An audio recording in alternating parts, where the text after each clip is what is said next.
their season with 118 a night. They bettered that while lighting up the Pistons in round one. Then came the opener against Boston and a meager 90-point effort, their third lowest of the season. They rebounded to win the next two with 123 in each and lived in the paint in game three. In fact, all of Giannis Antetokounmpo's 32 points came in the paint or at the foul line. On Monday night, Boston looking for a way to control the Freak and even the series as we head to TD Garden for Game 4. Would this be a signature game for Kyrie Irving trying to tie the series, or would the Freak just dominate like he has been? And look at that. Oof. Ever since Game 1, they haven't been able to keep him out the paint. Al Horford and one. Boston's got the early lead. Marcus Smart makes his postseason debut after the oblique injury. That's the only shot he hit. He was 1 for 7.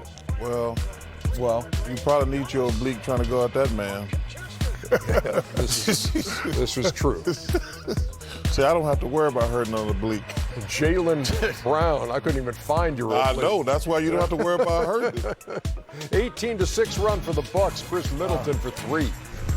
Boston up 49-47 at the half. All these guys in great shape gonna hurt their oblique all the time. I never have to worry about that. Jason Tatum and one. Made the free throw. And here comes foul trouble on the Milwaukee side because the Freak gets his fourth. And surprisingly, once he went down, that's when they made the run. Yeah, Chris Middleton gets his fourth. Game tied at 59 at that point, and Milwaukee goes 21-13 with no Freak. I tell you what, man, this has been probably one of the best pickups to what nobody talk about. George Hill has been fantastic. Yeah, no doubt. And Connaughton came in. Connaughton, hey, listen, he was great, but George Hill was great. Fantastic. There it is. I love Connaughton with a block, and he can get up. Yes, he can. Okay, Rex Chapman. Milwaukee 80-72 after 3. I tell you what, I can taste it. That's not fair. I can taste them chitlins right now at Perkins in Milwaukee. Oh my gosh! But the Freak had 17 in the fourth quarter. By now, catch up a hot sauce, Chuck. We got to put hot sauce on them, brother. There's George Hill Shaq. again, and there's Chitlins on Chuck in Milwaukee. You and Kenny and Ernie. Yeah. It will be fun to see him in person. No question. 7-5 to 7 games. Oh, yes, it will. Want to see one if more? It happens. One more from Giannis? Oh, you want Boston? I'll bet you. There is. The human exclamation point. Man, this kid is great, too. He's a great person. Yeah. He wants to be the best, too. He does. 113 to 101. And Milwaukee, their 7th win and their 6th by double digits in these playoffs. Points in the paint, 66-44. They're 4-0 on the road. And now they're up 3-1. Here's Brad Stevens. The third quarter, Giannis and Middleton both had foul trouble. Yeah, that was killer. And Milwaukee built on the lead. Yep. I think their bench is just playing excellent. It's not bench versus bench versus starters, whatever you want to call it. Their bench comes in, they've had no drop-off. They've been excellent. Connaughton's been excellent. George Hill's been absolutely tremendous. You felt it kind of change and that they were maybe going to be able to, not only hold it tight but extend it. And we actually rode them a little bit longer. We're thinking about bringing them Chris or Giannis back, and that group just finished the quarter really well. Great teams and great players, they don't, when they find an opportunity like this, they don't, waste it. You got to take advantage of it. You got to close the game out, and that's what my mindset both games, but especially this game. When I step on the court, I got to do whatever it takes for my team to win. Giannis, it just, like you said, it's hard to find the words. What he does for our team, I think both ends of the court. He's so multifaceted, multidimensional. He's special, but he's very hungry. He wants more, and he's playing that way. 39-16 for Giannis in this one. And again, third quarter so pivotal. It has been in each game of this series. And you see the numbers there. And again tonight, Milwaukee outscores them by 10 in the third quarter, and they cruise home 113 to 101. So Shaq, Milwaukee got punched in the mouth in game 1 in their gym. They have won the next 3. What are the chances they don't close it out at home in game 5? I like their chances, unless they get cute and get happy and start, thinking about the Eastern Conference Final. But I don't see that. When I look at Giannis, I don't know who's in his ear, but this brother's serious. He wants to be the best. He comes out, he's prepared. After game one, he could have panicked a little bit, but he didn't. He adjusted, readjusted, came back. He's playing better. But I like watching him at the press conference because he's not playing around. He really, really wants it, and I like watching him. So I think they will definitely, close the series out. What's Brad Stevens to do now? When the series started, it was all about, hey, they're building a wall and they're keeping Giannis out of the paint. What happened to that? Well, I think number one, Milwaukee had such an easy first round series. They just got punched in the mouth, like Shaq said. But after that, they settled down. And the other guys, I think game one, I think they relied on Giannis too much to let them build that wall. Now the other guys have really picked it up. George Hill has been spectacular.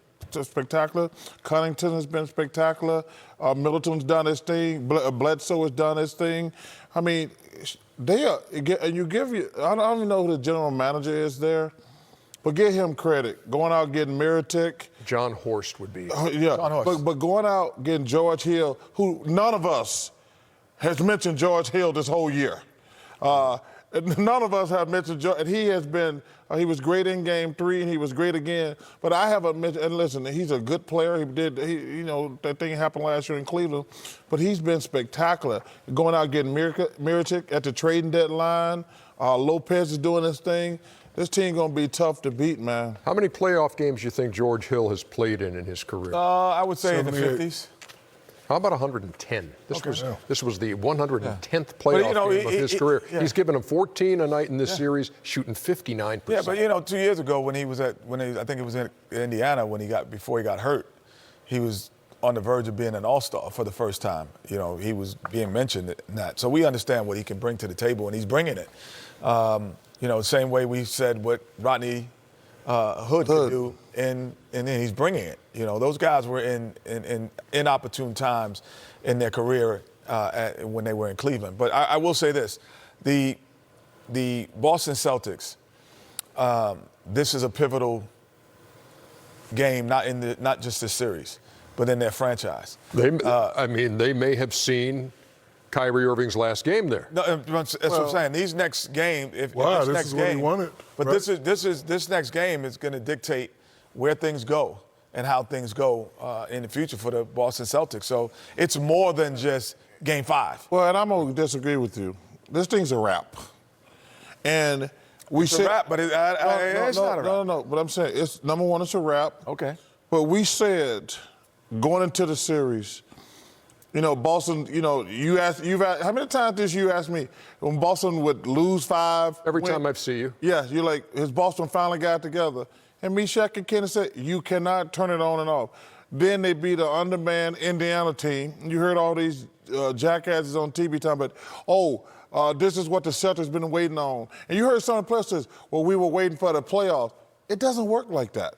And now you're playing against a team, and we talk about how hard Milwaukee plays. No question. And they kind of panicked in Game 1, but now they're just going to. So when you say it's a wrap, are we talking about it's a wrap as the way we see this current franchise? Yes, because Kenny, we said coming into the season, they got too much talent. They don't have it. Too much of the same talent. Yes. The only player, they got 2 guys in their team who don't care about anything but winning. Al Horford and Smart. Those guys, and Baines too, he's one. But all those other guys, Kyrie, Gordon Hayward, Jaylen Brown, Tatum, they're offensive players. And that's not a knock. But if the only thing you're going to bring to a team is offense, it's not going to work. And we said that at the beginning of the season. We said, who's on this team going to sacrifice? And they don't have sacrificable players. But it will work if you step up. You can't complain about not being a man. Ask to be the man now that you are the man. You got to step up. This is the time you got to step up. I don't want to hear no excuse. I don't want to hear none of that. If you shoot 22 times, you better hit more than 7 shots in the playoffs. Seven Shaq, let me tell you something. 22. You asked for it. Shaq, and let me tell you something. Let me tell you something. We get up. Me and you been superstars. We get all the credit and we get all the blame. All the blame. He wanted that super. I don't want to share the limelight with LeBron. Okay, I want my own up team. then. Now, this is the price you pay. That's the way it works. The people. I always tell people never say, man, Mark West didn't win the championship. They never said Ceballos didn't win the championship. And I love both of those guys. They said Charles Barkley didn't win the championship. That's the way it is. And that's what Kyrie, he says, I want to be my own man. And now you're your own man who going on vacation Thursday morning, 8 o'clock. He came up 7 for 20. 1, 2, 3, Cancun. 7 for 22 in Game 4. 23 points, 10 assists. Where's it going, Chuck? They're down 3-1. 1, 2, 3, Cancun. We've heard that. They're down 3-1. Teams that are down 3-1 are 11 and 238. I was blessed to be on that 11. It could happen. Yeah. Chuck, You're saying there's a chance. Hey, Golden State falls. That series tied up 2-2. Here's Steve Kerr. Steve, you talked about force yesterday.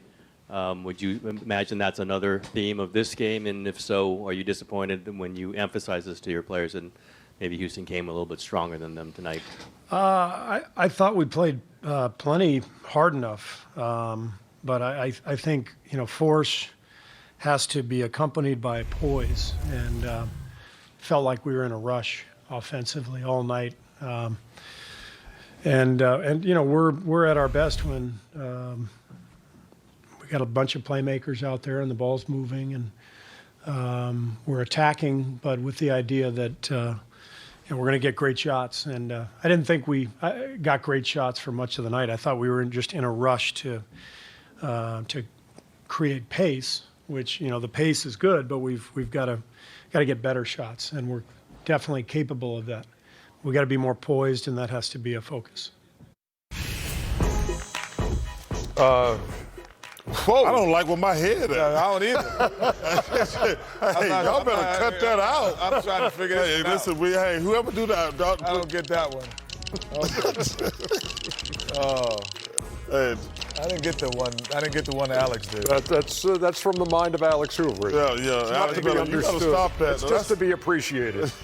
We'll look ahead to Game 5 in Toronto. I don't know about that one, Alex. Hey, Alex, you better stop it up there. That was.